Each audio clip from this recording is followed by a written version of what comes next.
जय हिंद दोस्तों।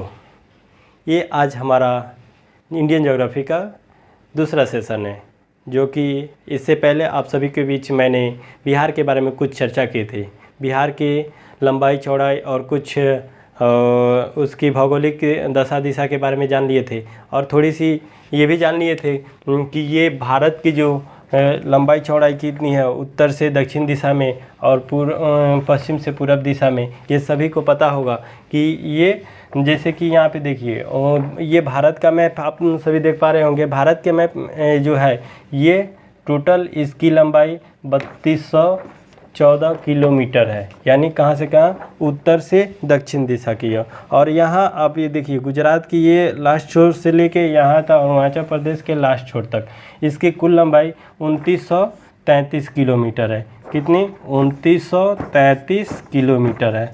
ये पहले ऑलरेडी मैं आप सभी को बता चुका था, और आगे इससे मतलब ये जानने के बाद अब आगे हम लोग जानेंगे कि बिहार की भौगोलिक दशा दिशा क्या है। उसमें भी हम लोग जान गए थे कि बिहार की जो कि उत्तर से दक्षिण दिशा में क्या लंबाई है और पूर्व से पश्चिम दिशा में क्या लंबाई है। तो एक बार और हम लोग जान लेते हैं। ये बिहार का मैप है। कुल आप सभी के बीच मैंने बता चुका था कि यहाँ उत्तर से दक्षिण दिशा में, यानी यहाँ से यहाँ इसकी लंबाई कितनी है, इसकी लंबाई कितनी है। ये उत्तर यहाँ पे आप लोग देखिए नेपाल लिखा हुआ है, ठीक है। और नीचे देखिए आपको झारखंड लिखा हुआ है। ये क्या है? ये वाला भाग झारखंड है, ठीक है। ये झारखंड है, और इधर आपको उत्तर प्रदेश हो गया और इधर वेस्ट बंगाल हो गया। यहाँ पे देखिए बांग्लादेश से वेस्ट बंगाल हो गया, ये तो देश हो गया, लेकिन यहाँ पे पश्चिम बंगाल है, ठीक है। तो ये पूरब से पश्चिम में इसकी उत्तर से दक्षिण में देखिए उत्तर से दक्षिण दिशा में 345 किलोमीटर है। 345 किलोमीटर है इसकी लंबाई, और यहाँ पूरब से पश्चिम में इसे 483 किलोमीटर है। ये चीज़ बता दिए थे। अब थोड़ी सी और इसके बाद आगे हम लोग जानने के प्रयास करते हैं कि हमारे भारत के सबसे पवित्र नदी गंगा है, जो कि गंगा हमारे उत्तराखंड से निकलती है और जाके पश्चिम बंगाल होते हुए बंगाल की खाड़ी में जाके गिर जाती है। और जब बिहार में प्रवेश करती है तो कौन से ज़िला में प्रवेश करती है और कितने ज़िला से होके गंगा नदी जाके बंगाल की खाड़ी में गिरती है, ये थोड़ी सी हम जान लेते हैं। देखिए सबसे पहले हम आपको बताते हैं कि सबसे पहले जब गंगा नदी यहाँ पे आती है, आप लोग देखिए यहाँ पे थोड़ा सा आप लोग देखिए यहाँ पे लिखा हुआ है क्या, बक्सर।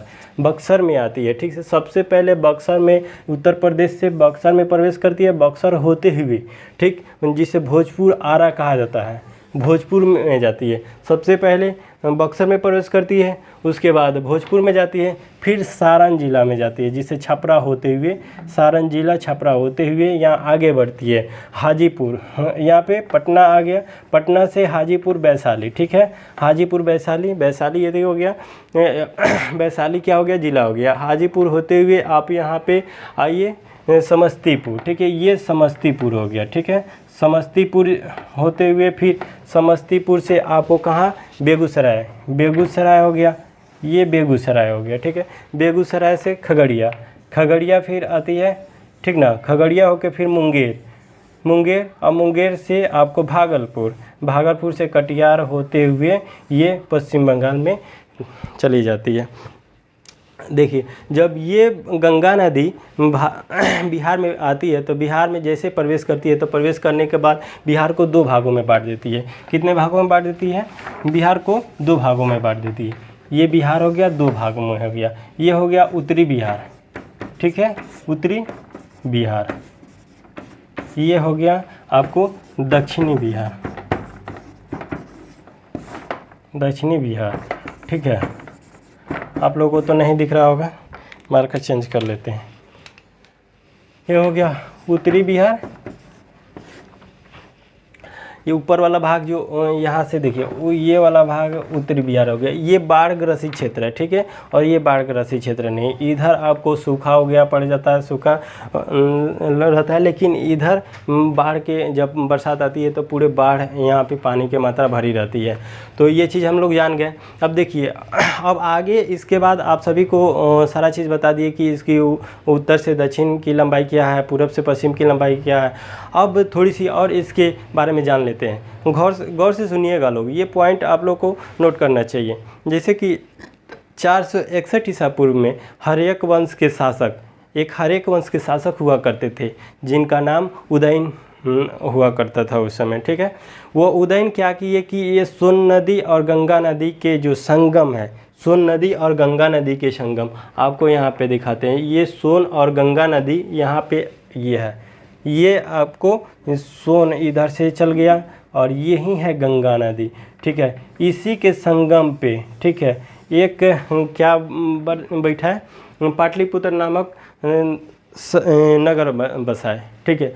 और कुछ वर्षों बाद जब ये 461 ईसा पूर्व में उदयन, ये हर्यक वंश के शासक थे, ये क्या किए कि सोन और गंगा नदी के संगम पर एक पाटलिपुत्र नामक नगर को बसाए और बाद में चल के वहीं 1541 ईस्वी में जो एक शेरशाह सूरी नामक शासक थे, उन्होंने 1541 ईस्वी पूर्व में यहीं पाटलिपुत्र को पटना के तौर पे क्या किए, पटना के तौर पे इसको बसाए।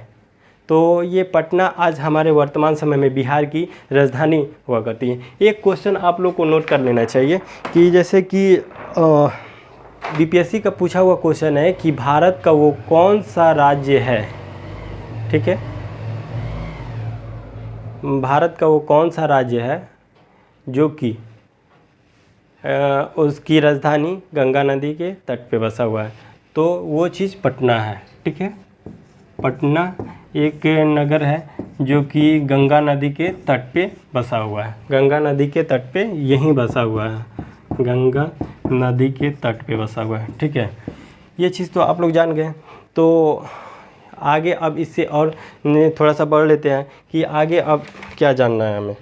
अब आइए थोड़ी सी अक्षांशीय विस्तार जान लेते हैं। हमारा जो बिहार है कितने डिग्री अक्षांश और कितने डिग्री देशांतर पे बसा हुआ है, तो ये चीज़ आपको लिख के हम बता देते हैं, ठीक है। बिना लिखे आप लोगों को समझ में नहीं आएगा, ये चीज़ आप लोग नोट कीजिएगा।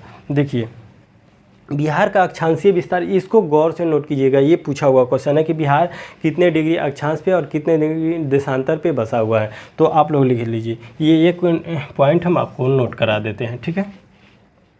बिहार का अक्षांशीय विस्तार 24 डिग्री 20 मिनट 10 सेकेंड से लेकर 24 डिग्री 20 मिनट 10 सेकेंड से लेके, ठीक है, 27 डिग्री 31 मिनट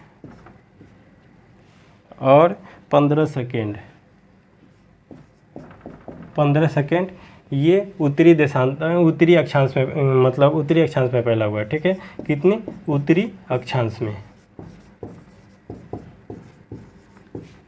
उत्तरी अक्षांश में फैला है, ठीक है। अब इसके देशांतरीय विस्तार देख लेते हैं। देशांतरीय विस्तार क्या है,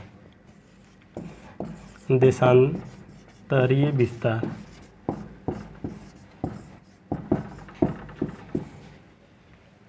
देशांतरीय विस्तार देखिए अब नीचे आप लोग को दिखाई दे रहा होगा। देशांतरीय विस्तार हो गया 83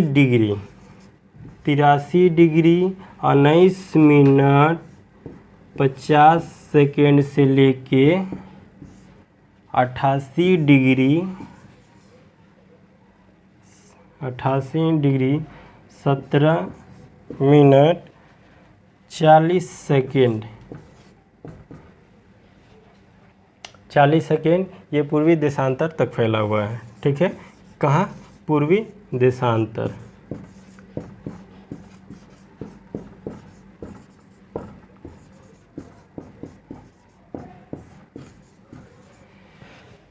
अब आप लोग को थोड़ा सा हम समझा देते हैं। जो बिहार है ना, अक्षांशीय विस्तार इसकी कितनी है, तो बिहार के अक्षांशीय विस्तार हमारे पीछे लिखा हुआ है कि 24 डिग्री, यहाँ पे 24 डिग्री 20 मिनट 10 सेकेंड से लेकर 27 डिग्री 31 मिनट 15 सेकेंड तक ये उत्तरी अक्षांशीय विस्तार में है, ठीक है। और इसका देशांतरीय विस्तार 83 डिग्री 19 मिनट 50 सेकेंड से लेकर 88 डिग्री 17 मिनट 40 सेकेंड तक ये पूर्वी देशांतर में फैला हुआ है। तो ये चीज़ आप लोग समझ गए। अब इससे आगे थोड़ा सा और बढ़ लेते हैं कि क्या कहता है कि बिहार की और भौगोलिक दशा और दिशा में क्या कहता है। ठीक है, अब थोड़ी सी अब ये भौगोलिक जान गए हैं, अब इसके इतिहास के बारे में जान लेते हैं कि बिहार की इतिहास क्या है। देखिए तो गौर से सुनिएगा लोग, बिहार की इतिहास बहुत ही रोचक रहा है।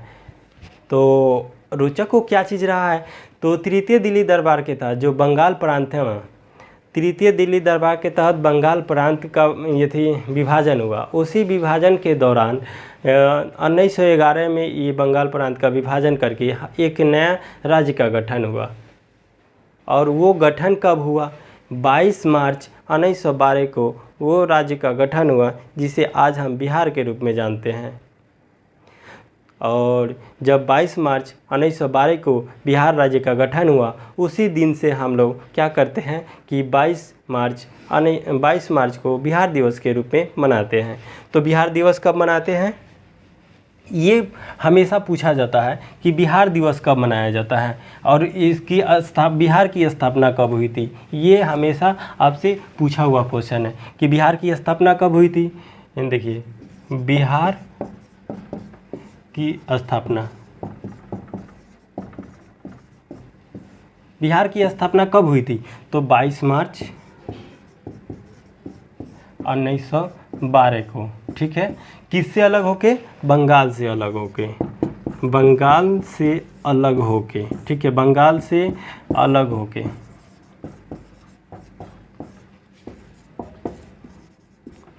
बंगाल से अलग होकर बिहार का एक गठन हुआ। ठीक ना, अब आगे थोड़ी सी और इससे और रोचक थोड़ा जान लेते हैं कि क्या है। देखिए पहली बार जब बिहार का ये मतलब बंगाल से बिहार अलग हुआ, तो ये तो 22 मार्च 1912 को गठन हो गया था। उसके बाद पहली बार क्या हुआ कि बिहार का गठन हुआ, ये थी बिहार का विभाजन हुआ। क्या हो गया, बिहार का विभाजन हो गया। कब हुआ, 1936 में हुआ था। और वहीं 1936 में जब बिहार का जब विभाजन हुआ ना, तो एक नया राज्य का गठन हुआ। वो राज्य कौन था, वो राज्य उड़ीसा था। तो उड़ीसा का गठन 1936 ईस्वी में हुआ था। किससे अलग होके, बिहार से। बिहार के पहली बार जब ये थी विभाजन हुआ, बिहार का पहली बार विभाजन, बिहार का पहली बार विभाजन 1936 में हुआ था। कब हुआ था, 1936 में हुआ था। और उड़ीसा राज्य बना था। क्या बना था, उड़ीसा राज्य बना। ठीक है, 1936 में बिहार के पहली बार विभाजन हुआ और उड़ीसा नामक राज्य का गठन हुआ। और फिर कुछ दिन बाद पहले हुआ क्या करता था कि बंगाल, उड़ीसा और बिहार ये तीनों मिलके एक प्रांत हुआ करता था। ठीक है, इसे संयुक्त प्रांत कहा जाता था उसमें। ठीक, लेकिन अब बाद में चल के ये बिहार भी अलग, बंगाल से बिहार अलग हो गया, फिर बिहार से उड़ीसा अलग हुआ, फिर उड़ीसा से भी एक राज्य का ये थी विभाजन होके एक राज्य का गठन हुआ। वो राज्य कौन सा है, वो राज्य अपना पड़ोसी जो कि बगल में है, झारखंड हुआ करता है। ठीक ना, वो 2000 ईस्वी में बिहार से झारखंड अलग होके एक नया राज्य का गठन हुआ। तो वो 15 नवंबर 2000 ईस्वी को बिहार से झारखंड अलग हुआ। कब हुआ, दूसरी बार बिहार का विभाजन कर एक नए राज्य का गठन हुआ, जिसे झारखंड कहा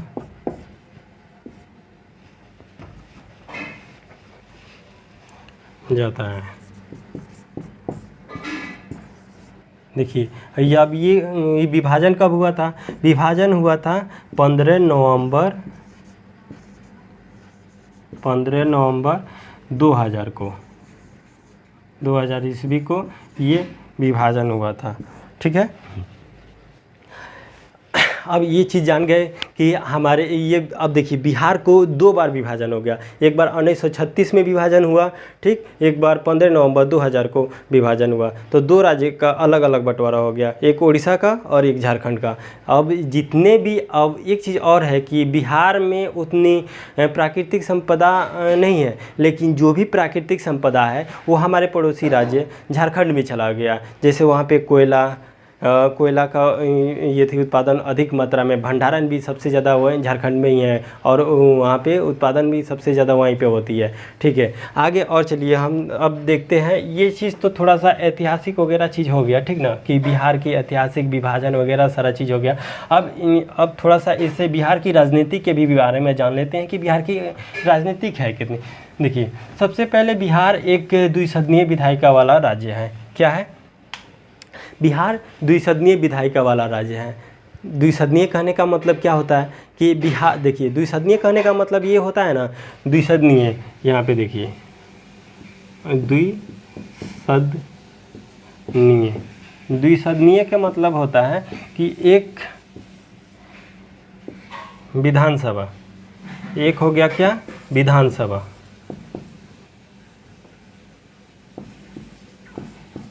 विधानसभा, ठीक है, और दूसरा हो गया विधान परिषद, विधान परिषद। एक द्विसदनीय कहने का मतलब कि हमारे बिहार में एक विधानसभा है और एक विधान परिषद है, और ये विधानसभा विधान परिषद ये हो गया, इसलिए हमारा बिहार क्या है, द्विसदनीय विधायिका वाला राज्य है।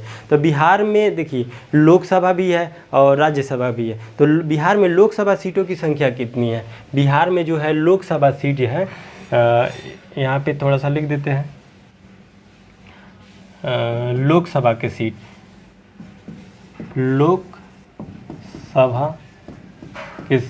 लोकसभा के सीट इसमें कै गो है, 40 गो है, और राज्यसभा के सीट आपको 16 गो है। बिहार में लोकसभा के सीट कै गो है, 40 गो, और राज्यसभा के सीट 16 गो है। अब वहाँ से ये तो विधायिका मतलब द्विसदनीय विधायिका वाला अपना ये थी राज्य बिहार है। तो इसमें विधान परिषद में, विधानसभा में कुछ सीटें हैं और विधान परिषद में भी कुछ सीटें हैं, ठीक ना। तो विधान परिषद में कुल कितनी सीटें हैं? विधान परिषद में 243 सीट है, ठीक है, 243 सीट। और ये विधान परिषद में कितनी सीट है? ये 75 सीट है इसमें। देखिए अब यहाँ पे 75 सीट विधान परिषद और 243 सीट किस में है? विधानसभा में। अब इसमें क्या है कि 38 जो है, 38 सीट ये SC कैटेगरी के लिए आरक्षित है, SC कैटेगरी के लिए।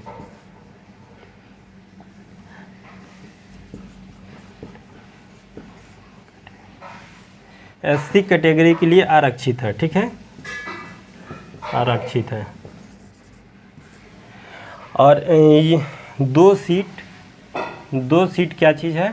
ST के लिए आरक्षित है, ST के लिए आरक्षित है। अब देखिए 243 सीट में से क्या है कि 38 सीट आपको SC कैटेगरी यानी शेड्यूल कास्ट के लिए, अनुसूचित जाति के लिए आरक्षित है, जबकि 2 सीट शेड्यूल ट्राइब के लिए यानी अनुसूचित जनजाति के लिए आरक्षित है, ठीक है। और विधान परिषद में तो आप सभी को पता है कि यहाँ पे 75 सीट है। तो अब आगे आइए, अब थोड़ा सा और इसके बारे में विशेष रूप से जान लेते हैं कि अब थोड़ा सा और एक चीज़, अब थोड़ा सा मैप के सहारे आपको बताते हैं मैप में क्या है, ठीक है। मैप में आप लोग बेटर समझिएगा मैप से। देखिए ये हमारा बिहार का नक्शा है, आप लोग देखे ही हैं। अब ये बताइए बिहार का जो ये नक्शा है लगभग आयताकार है कि नहीं? इसकी स्थलाकृति लगभग आयताकार है। बिहार की स्थलाकृति कैसा है? आयताकार है। ये पूछा हुआ क्वेश्चन है कि बिहार की स्थलाकृति कैसी है, तो बिहार की स्थलाकृति आयताकार है, लगभग आयताकार है। ये चीज़ आप लोग नोट डाउन कर लीजिए, क्योंकि ये मतलब पूछा हुआ किसी ना किसी एग्ज़ाम में पूछा हुआ, ये 2022 का पूछा हुआ क्वेश्चन है, ठीक है। और ये झारखंड एसएससी में पूछा हुआ था क्वेश्चन, तो इस चीज़ को आप लोग नोट कर लीजिएगा, ठीक ना, कि बिहार की आकृति कैसी है। तो आगे और थोड़ा सा हम जान लेते हैं, ठीक। अब देखिए, अब यहाँ पे हम जान लेते हैं बिहार में कुल 38 ज़िला है, तो 38 ज़िला में सबसे क्षेत्रफल के अनुसार कौन सा सबसे बड़ा है, ठीक। तो क्षेत्रफल के अनुसार देखिए, यहाँ पे एक कोने में सबसे ऊपर कोना है, ये पश्चिम चंपारण है, ठीक है। पश्चिम चंपारण यहाँ पे है, और क्या है, पश्चिम चंपारण सबसे क्षेत्रफल की दृष्टि से सबसे बड़ा ज़िला है, क्षेत्रफल की दृष्टि से। इस बात को गौर से सुनिएगा लोग, किससे, क्षेत्रफल की दृष्टि से, ना कि जनसंख्या के दृष्टि से। इस चीज़ को आप लोग ध्यान से सुनिएगा लोग, क्षेत्रफल की दृष्टि से पश्चिम चंपारण सबसे बड़ा ज़िला है, और क्षेत्रफल के हिसाब से ही ये हमारे सीतामढ़ी के पास एक छोटा सा ज़िला है, शिवहर, ठीक है। इसकी 349 वर्ग किलोमीटर मात्र है, वर्ग किलोमीटर ही मात्र इसकी एरिया है, ठीक है। ये चीज़ जान गए होंगे। अब देखिए, एक चीज़ आप सभी को ये भी पता होगा कि बिहार का, पिछले सेशन में मैंने बताया था कि बिहार के कुल क्षेत्रफल कितनी है, तो बिहार के कुल क्षेत्रफल 94,163 वर्ग किलोमीटर है, और जनसंख्या भी मैंने बता दिया था कि लगभग 15 करोड़ यहाँ की बिहार की जनसंख्या है। ये चीज़ आप लोग भली भांति जानते होंगे, अगर नहीं जानते होंगे तो इसे नोट डाउन कर लीजिए, क्योंकि ये क्वेश्चन पूछा जाता है, ठीक है। अब देखिए, ये तो सबसे छोटा शिवहर है। अब इसकी मतलब एरिया और क्षेत्रफल हम बता दिए कि 349 वर्ग किलोमीटर ये शिवहर का है। तो ये हमारे जो पश्चिम चंपारण है, पश्चिम चंपारण का भी तो कुछ एरिया होगा, तो इसकी एरिया कितनी है, क्या आप सभी को पता है? इसकी एरिया 5200, थोड़ा सा मार्कर चेंज करके हम आपको दिखाते हैं, यहाँ पे 5228 वर्ग किलोमीटर है, 5228 वर्ग किलोमीटर है, ठीक है, वर्ग किलोमीटर है। कितनी है? 5228 वर्ग किलोमीटर है। अब आगे थोड़ा सा और हम जान लेते हैं कि जनसंख्या के आधार पे सबसे बड़ा ज़िला तो ये कौन सा है, और जनसंख्या के आधार पे सबसे छोटा ज़िला कौन सा है, तो ये आप लोग को मैप पे ही बेहतर समझ में आएगी, ठीक है। तो थोड़ा सा पहले मैप गंदा हो गया है, इसको साफ कर देते हैं।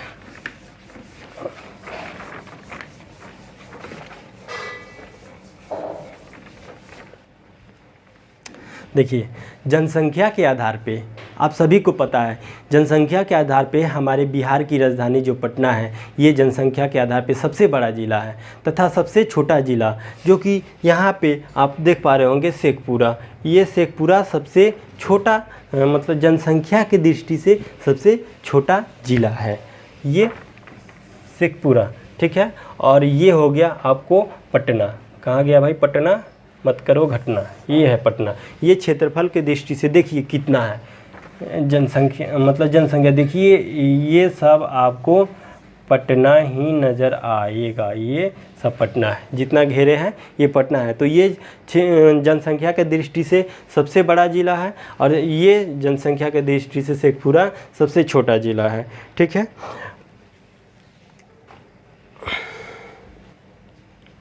अब आइए थोड़ा सा और इसके बारे में, अब बिहार के बारे में हम थोड़ी सी और जानकारी जान लेते हैं।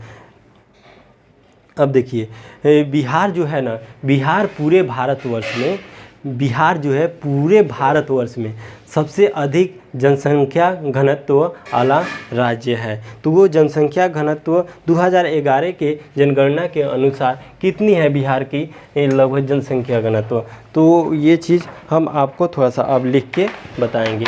फिर मैप का जब काम होगा तो मैप हम आपको उठा लेंगे, ठीक।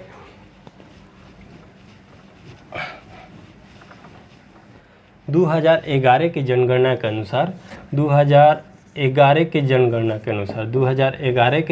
के अनुसार बिहार की जनसंख्या घनत्व कितनी है, तो बिहार की जनसंख्या घनत्व, बिहार की जनसंख्या घनत्व, जनसंख्या घनत्व, बिहार की जनसंख्या घनत्व कितनी है?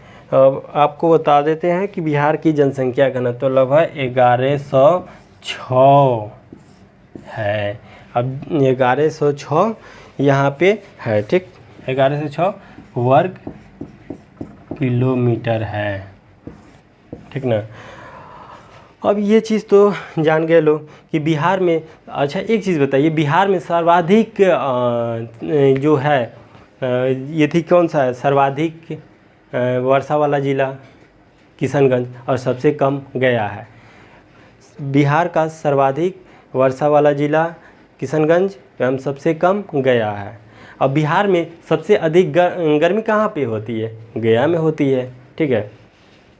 अब थोड़ा सा और इसको मिटा के हम आप सभी को और आगे की बताते हैं। लिंगानुपात, लिंगानुपात के बारे में थोड़ी सी जान लेते हैं। लिंगानुपात क्या है? लिंगानुपात जानने से पहले सबसे पहले इसको समझना बहुत ज़रूरी है कि आखिर लिंगानुपात कहते किसे हैं, ठीक ना।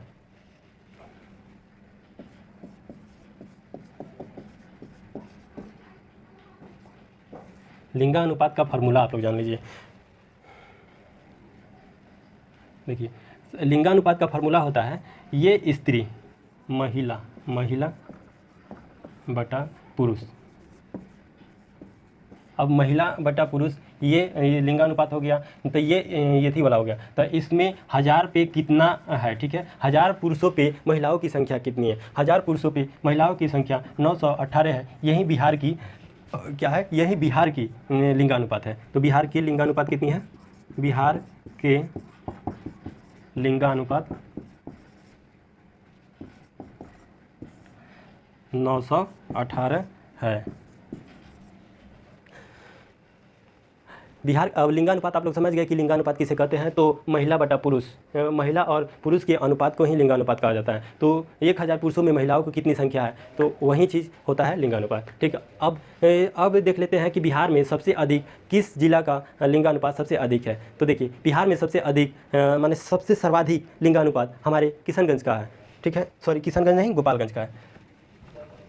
बिहार में सबसे अधिक लिंगानुपात वाला जिला कौन सा है? गोपालगंज। ये गोपालगंज, ये जो गोपालगंज है ना, ये सबसे अधिक लिंगानुपात है। यानी 1000 पुरुष पे 1021 महिला, 1021 महिला, ठीक है। अब इसमें यहाँ पे देखिए, अब 21 महिला पुरुष से अधिक है। क्या है? 21 महिला, जो 21 महिला है ना, महिला है, ये 1000 पुरुषों से क्या है? अधिक है। तो यहाँ पे गोपालगंज का क्या हुआ? सबसे अधिक हुआ। यहाँ पे ये महिला लोग, यानी गोपालगंज में महिला अधिक है, पुरुष कम है, ठीक है। अब सबसे कम लिंगानुपात वाला मुंगेर है, ठीक है। अब सबसे कम लिंगानुपात कौन सा है? मुंगेर है। ये क्वेश्चन पूछा जाता है कि बिहार में सबसे कम और सबसे अधिक लिंगानुपात वाला जिला कौन सा है। तो ये मुंगेर है। तो मुंगेर कितनी है? ये मुंगेर हो गया आपको 876। मुंगेर का लिंगानुपात कितना हो गया? 876 हो गया। ये चीज़ आप लोग भली भांति आप देख पा रहे होंगे। अब यहाँ पे देखिए, लिंगानुपात हमारे पूरे और एवरेज जो होता है टोटल बिहार के लिंगानुपात 918 है, ठीक। अब हमारे बिहार के कौन से ज़िले के सर्वाधिक लिंगानुपात है? तो गोपालगंज का ये जो लिंगानुपात है सर्वाधिक है। यहाँ पे कितनी है? 1021 है। 1000 मतलब 1021 बटा 1000, यानी पुरुषों से अधिक महिलाएं यहाँ पे है, ठीक। उसके बाद सबसे कम किसका है? मुंगेर का है। मुंगेर का कितना है? 876 ही मात्र है। ये वर्ग किलोमीटर में है, ठीक है। किस में है? वर्ग किलोमीटर में है। अब बिहार के कुछ प्रशासनिक के बारे में भी जान लेते हैं कि बिहार की प्रशासनिक क्या है, बिहार में कितना जिला है, कितना अनुमंडल है, कितना प्रमंडल है। ये सारा चीज़ हम लोग को जानना चाहिए, ठीक है। तो बारी बारी से लिखते चलिए। देखिए, बिहार में जो है ना, बिहार में प्रशासनिक विभाजन निम्नवत है। बिहार के प्रशासनिक विभाजन निम्नवत है। देखिए, अब इसमें पहला क्या है? बिहार में जिला कितना है? बिहार में जिला बिहार में कुल जिला कितना है? 38 है। ये आप सभी को पता होगा कि बिहार में जिला कितना है? 38 है। अब प्रमंडल कितना है? प्रमंडल बिहार में आप लोग को तो पता है कि बिहार में जिला 38 है, तो प्रमंडल कितना होगा? प्रमंडल 9 है। ठीक है, प्रमंडल 9 है। अब अनुमंडल कितनी है? अनुमंडल अनुमंडल अनुमंडल कितनी है? ये 101 है। बिहार में आपको जिला हो गया 38, प्रमंडल 9, अनुमंडल 101। अब प्रखंड कितनी है? प्रखंड, ये प्रखंड हो गया 534। प्रखंडों की संख्या कितनी होगी? 534। अब पंचायत हमारे बिहार में कुल पंचायत कितनी है? आप लोगों को पता है कि बिहार में कुल जिला 38 है और प्रमंडल 9 है, अनुमंडल 101 है और प्रखंड 534 है। तो अब थोड़ा सा हम इसको ये भी देख लेते हैं कि पंचायत कितनी है। पंचायत बिहार में कुल पंचायत कितनी है? तो ये हम थोड़ा सा देख लेते हैं। 8406 यानी 8406 हमारे पंचायत है। हमारे बिहार में कुल कितने पंचायत हैं? 8406 पंचायत है हमारे बिहार में। अब ऊपर से हम लिख देते हैं। ठीक है, अब बिहार में देखिए गांवों की संख्या कितनी है? बिहार में गांवों की संख्या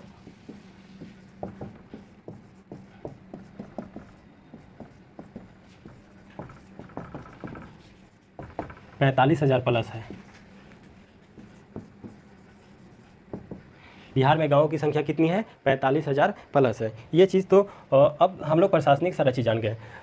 एक बार फिर से आप लोगों को बीच डिवाइड कर देते हैं। बिहार में कितने जिला हैं? 38 जिला है। ये किसी मतलब पूछा जाता है। प्रमंडल कितनी है? 9 है। अनुमंडल कितनी है? 101 है। ठीक है, जिला हो गया, ये थी प्रमंडल हो गया, अनुमंडल हो गया, प्रखंड कितने हैं? 534 है। ठीक है, और पंचायत कितने हैं? पंचायत आपको हो गया 8406 पंचायतें हैं हमारे बिहार में। और हमारे बिहार में गाँव की संख्या कितनी है आप सभी को तो पता होगा ही, और नहीं पता है तो आपके सामने बोर्ड पर लिखा हुआ है, आप लोग देखिए। लगभग 45,000 प्लस हमारे बिहार में गाँव की संख्या है। ठीक है, अब और चीज़ थोड़ा सा जान लेते हैं कि बिहार का जो सबसे प्रिय पशु कौन होता है, प्रिय पुष्प कौन है, प्रिय मतलब राजकीय मिठाई कौन है, ये चीज़ अब थोड़ा सा जान लेते हैं। ठीक है, तो आप सभी को पता होगा कि हमारा जो बिहार का राजकीय पुष्प कौन सा है? तो राजकीय पुष्प गेंदा है। राजकीय पशु कौन है? तो राजकीय पशु बैल है। राजकीय आपको चिन्ह क्या है? तो बोधि वृक्ष है हमारे बिहार का। जो बोधि वृक्ष है जो कि हमारे मतलब गौतम बुद्ध वहीं पे ज्ञान की प्राप्ति किए थे, इसी वजह से वो हमारा राजकीय चिन्ह हो गया है। ठीक है, और राष्ट्रीय पक्षी क्या है? राष्ट्रीय पक्षी गौरैया है। ठीक है,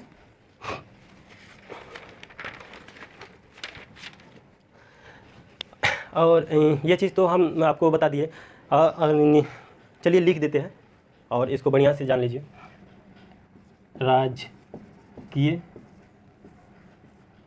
पशु बैल। राजकीय पशु क्या है? बैल। ठीक है, अब राजकीय पक्षी क्या है? राजकीय पक्षी गौरैया।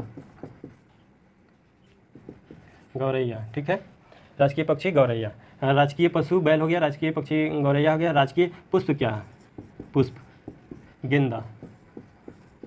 ठीक है, राजकीय पुष्प क्या हो गया? गेंदा हो गया। राजकीय मछली क्या है? राजकीय मछली। राजकीय मछली क्या है? देसी मांगूर, जो आप लोग बहुत पसंद से खाते हैं। ठीक है, देसी मांगूर। मांगूर, देसी मांगूर। गाँव देहात में लोग मंगूरा कहने लगा। जी जी बिल्कुल, इसी को मंगूरा कहा जाता है। जो हम लोग देसी मांगूर ये कह रहे हैं, इसी को मंगूरा हम लोग कहा जाता है। जैसे कि शहर में इसको कहा जाता है कि बाथरूम के टैंकी में रखा जाता है, लेकिन ऐसा कुछ बात है नहीं। इसको भी साफ सुथरा मतलब ये तालाब वगैरह में रखा जाता है, जो कि खाने में बहुत अच्छा लगता है, मीठा लगता है। ये मछली खाइएगा तो आप खा के देखिए, बहुत आनंददायक ये होती है। ठीक है, और राजकीय चिन्ह क्या है? देखिए, राजकीय चिन्ह बोधि वृक्ष है। बिहार की राजकीय चिन्ह क्या है? बिहार की राजकीय चिन्ह क्या है? बोधि वृक्ष। बोधि वृक्ष। अब आप सभी यहाँ तक तो समझ गए कि हमारा राष्ट्रीय पशु क्या है, राष्ट्रीय मतलब राजकीय पक्षी क्या है, राजकीय पुष्प क्या है। अब देखिए कुछ और थोड़ा सा हम लोग जान लेते हैं। देखिए, बिहार एक ऐसी मतलब धरती है ना, जहाँ पे हमारे गौतम बुद्ध के जन्मस्थली भी है, कर्मस्थली भी है, ज्ञान स्थली भी है। जैन धर्म का जो है मतलब ये थी उनका भी जैन धर्म के उनका भी जन्मस्थली और कर्मस्थली है। हमारे जो मतलब गुरु गोविंद सिंह थे, उनका भी जन्मस्थली हमारे पटना साहिब में ही है, जो कि इसी तरह। और बिहार एक ऐसी मतलब देश की राज्य की भूमि है जो कि यहाँ से बहुत अच्छे अच्छे नेता, जो कि हमारे देश के प्रथम राष्ट्रपति डॉक्टर राजेंद्र प्रसाद, जो कि यहाँ बगल के सिवान के बगल जीरादेई एक जगह है वहीं से थे। तो हमारे बिहार ने बहुत कुछ दिया है हमारे देश को, ठीक है। तो हमारे बिहार का नाम भी ऊपर होना चाहिए। अब देखिए कुछ और आप लोगों के बीच हम अब बहुत ही इंपॉर्टेंट चीज़ रखेंगे, क्योंकि आपको इसको लिखना ही चाहिए। अगर आप इसे नहीं लिखते हैं तो आप अपने पैर पे खुद कुल्हाड़ी मारेंगे, ठीक ना। ये क्वेश्चन एकदम पूछा जाता है, ना पूछने की कोई सवाल ही नहीं है, ठीक है। तो सबसे पहले ये हम आप सभी को क्या पढ़ाएंगे, आज प्रमुख अभयारण्य बताएंगे, ठीक है। हमारे बिहार में जितने भी प्रमुख अभयारण्य हैं उसको बताएंगे, जैसे कि वाल्मीकि नगर अभयारण्य हो गया, वाल्मीकि नगर बाघ अभयारण्य हो गया, उदयपुर अभयारण्य हो गया, भीम बांध अभयारण्य हो गया, ये कांवरताल ये हो गया। ये सब नाम बारी बारी आपको लिखवाएंगे, आप इसको लिखना स्टार्ट कीजिए। चलिए आप मेरे साथ ही लिखना स्टार्ट कीजिए। आइए ऊपर लिखना क्या है कि बिहार के प्रमुख अभयारण्य, बिहार के प्रमुख अभयारण्य, ठीक है। तो एक तरफ हम जिला लिख देते हैं और एक तरफ अभयारण्य लिखते हैं। तो आप सबसे पहले इस साइड में आप लोग अभयारण्य लिखिए, इस साइड में अभयारण्य, थोड़ा सा मार्कर चेंज कर देते हैं, अभयारण्य, ठीक है। और इधर जिला। ये जो अभयारण्य होगी ना, ये कौन सी जिला में पड़ती है, ये चीज़ इधर आपको लिखेंगे, ठीक। तो गौर से लिखिएगा लोग। देखिए उदयपुर वन्य जीव अभयारण्य ये कहाँ पे है, तो हमारे पश्चिम चंपारण में है। और पश्चिम चंपारण में कहाँ है, ये बेतिया में है। बेतिया जो है ना, बेतिया से मतलब 3-4 किलोमीटर पश्चिम साइड में है, जो कि एक सरियामल है। वहाँ पे कहा जाता है कि वहाँ के जो पानी पीता है लगभग डायबिटीज़ वहाँ की समाप्त हो जाती है। ये अभी वहाँ के लोगों की कथना अनुसार ये बात कही जाती है कि वहाँ की जो मतलब पानी है, सरियामल की पानी है, वहाँ के जो पानी पिया जाता है तो डायबिटीज़ वगैरह थोड़ी सी कम होती है। अब इसमें कितनी वास्तविकता है हमें पता नहीं, उतनी हम भी सुना करते हैं। जैसे कि आप हमारे साथ लिखना स्टार्ट कीजिए। देखिए उदयपुर वन्य जीव अभयारण्य क्या है, ये पश्चिम चंपारण, उदयपुर वन्य जीव अभयारण्य, उदयपुर वन्य जीव अभयारण्य कहाँ है, पश्चिम चंपारण, ठीक है। अब वाल्मीकि नगर कहाँ है, वाल्मीकि वन्य जीव अभयारण्य, वाल्मीकि वन्य जीव अभयारण्य ये क्या है, ये भी पश्चिम चंपारण में ही है, पश्चिम चंपारण में। ये पश्चिम चंपारण के सबसे लास्ट छोर में है, ठीक है। पश्चिम चंपारण के सबसे लास्ट छोर में है ये वाल्मीकि वन्य जीव अभयारण्य है। अब तीसरा लिखिए भीम बांध वन्य जीव अभयारण्य, भीम बांध वन्य जीव अभयारण्य, ठीक है। भीम बांध वन्य जीव अभयारण्य कहाँ है, ये मुंगेर में है, मुंगेर में है। भीम बांध वन्य जीव अभयारण्य कहाँ है, मुंगेर में। अब आइए कांवरताल कहाँ है, कांवरताल वन्य जीव अभयारण्य, कांवरताल वन्य जीव अभयारण्य ये है आपको बेगूसराय, कांवरताल वन्य जीव अभयारण्य कहाँ है, बेगूसराय। अब 5वें नंबर में आइए कैमूर वन्य जीव अभयारण्य, कैमूर वन्य जीव अभयारण्य ये क्या है, कैमूर में है, कैमूर में, ठीक है। अब नागी डैम जीव अभयारण्य 6ठा नंबर में, नागी डैम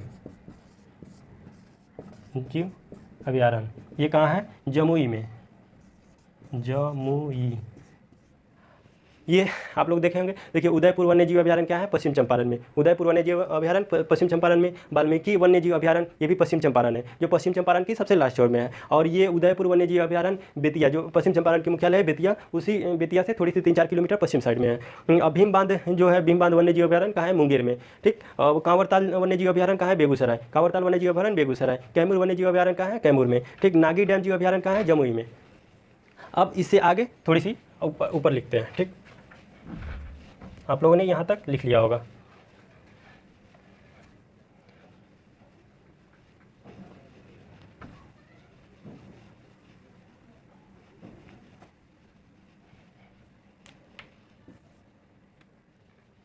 चलिए नागी डैम तक आपको बता दिए थे। अब आगे लिखिए गौतम बुद्ध अभयारण्य, गौतम बुद्ध अभयारण्य जो कि कहाँ तक लिखा दिए थे, 6 नंबर तक। अब 7 नंबर में आप लोग लिखिए गौतम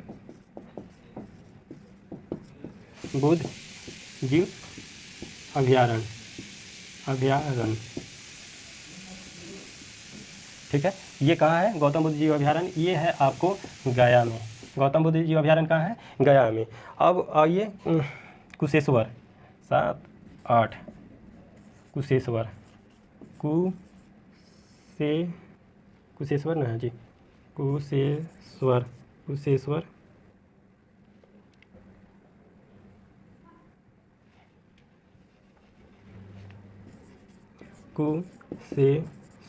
कुशेश्वर जीव अभयारण्य, ये कहाँ है? कुशेश्वर जीव अभयारण्य कहाँ है? ये दरभंगा में है।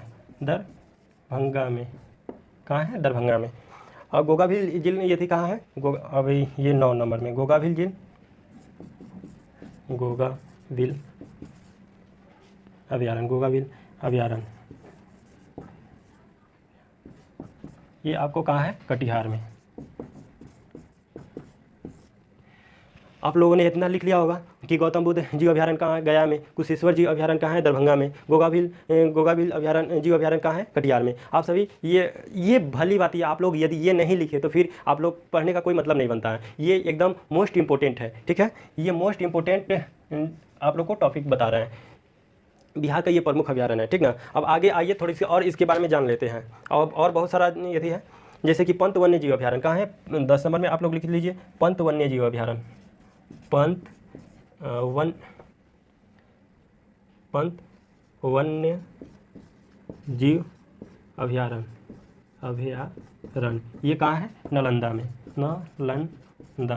ये नालंदा में। और विक्रमशिला डॉल्फिन झील कहाँ है? भागलपुर में। 11 नंबर में